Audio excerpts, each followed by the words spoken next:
Bismillahirrahmanirrahim. Assalamualaikum warahmatullahi wabarakatuh. Alhamdulillahi rabbil alamin.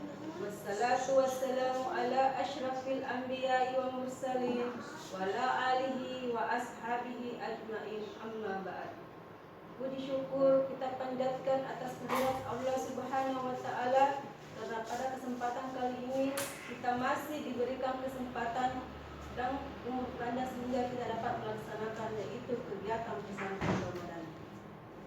Salawat dan salam atas junjungan Nabi besar kita Muhammad sallallahu alaihi wasallam, Nabi yang terakhir diutus di permukaan bumi ini untuk menyempurnakan akhlak mulia. Dan beliaulah yang terakhir diutus di permukaan bumi ini untuk menyelamatkan manusia dari alam kejahiliaan menuju alam keislaman. Dan beliaulah yang terakhir, dan beliaulah yang patut menjadi contoh dan dicontohi. Anak-anakku sekalian, sebelum ibu guru melanjutkan materi, ibu guru perkenalkan diri, yaitu nama saya Ibu Fatmawati, guru PAI kelas 1 dan kelas 2 SDN Negeri 3 Balangika. Anak-anak sekalian, yang pertama ibu guru perlu sampaikan, yaitu memahami perjuangan Nabi dan para sahabat dalam menghadapi masyarakat Mekah. Gambaran masyarakat Mekah sebelum datangnya Islam, yaitu masyarakat mengalami kemunduran moral yang luar biasa, seperti menyembah berhala, merampok, membunuh serta mabuk-mabukan. Gambaran akhlak dan pribadi Rasulullah sallallahu alaihi wasallam, Nabi sallallahu alaihi wasallam memiliki sosok pribadi yang mulia dan agung, memiliki sifat jujur, amanah, pemberani, santun, pemurah, pemaaf, rendah hati, sederhana dan lain-lain. Dakwah secara sembunyi-sembunyi.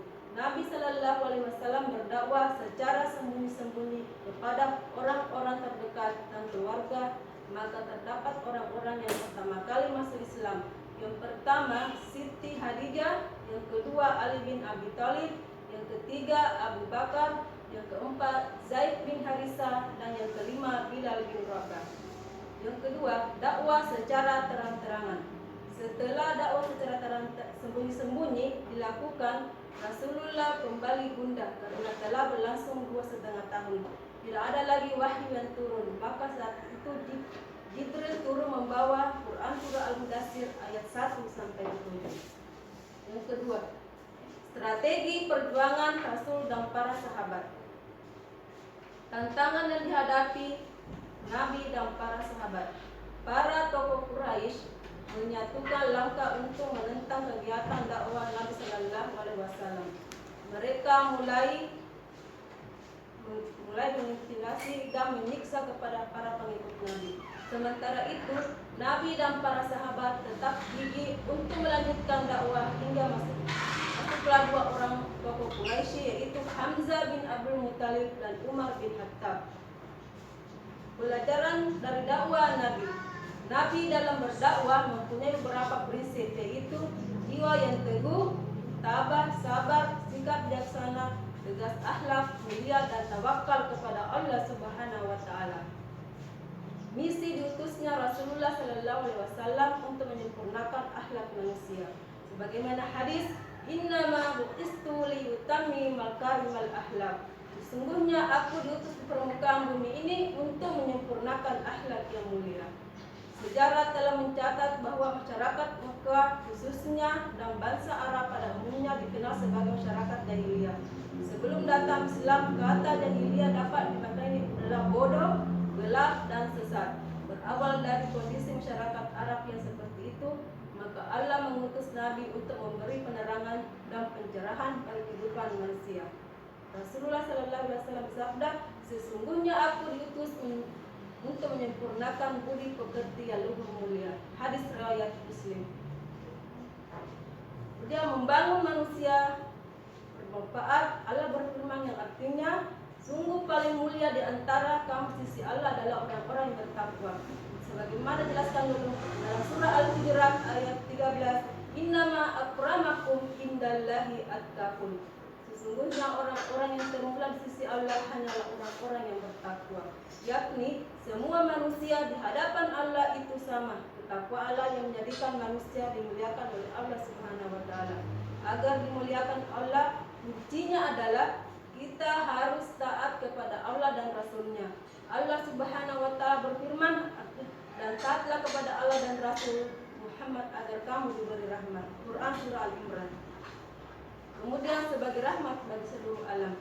Misi diutusnya Nabi Muhammad ternyata bukan untuk umat Islam saja, tetapi merupakan rahmat bagi alam semesta. Ajaran yang dibawa oleh Nabi Muhammad SAW bersifat universal dan mencakup seluruh aspek kehidupan Al-Quran adalah pedoman hidup yang memberikan penerangan, pencerahan, petunjuk dan menjelaskan semua yang dihadapi oleh manusia. Hijrah Nabi SAW ke Madinah. Kondisi kota Madinah sebelum kedatangan Nabi, Madinah bernama Yastrib. Kondisi tanah di Madinah subur dan para penduduk memiliki usaha pertanian, berdagang dan berternak. Terdapat dua suku bangsa Arab yang selalu bermusuhan, yaitu suku Aus dan suku Khazraj.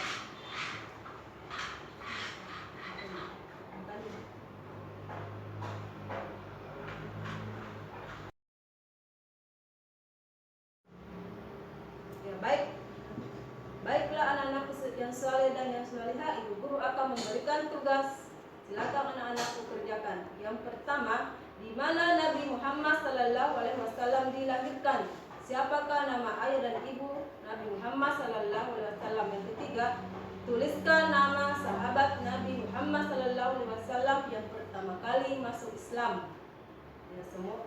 Baik anak-anakku yang saleh dan salihah di rumah, semoga materi yang ibu guru sampaikan hari ini dapat bermanfaat, dan ingat tugas yang ibu guru berikan jangan lupa dikerjakan lalu dikirim ke ibu guru lainnya masing-masing.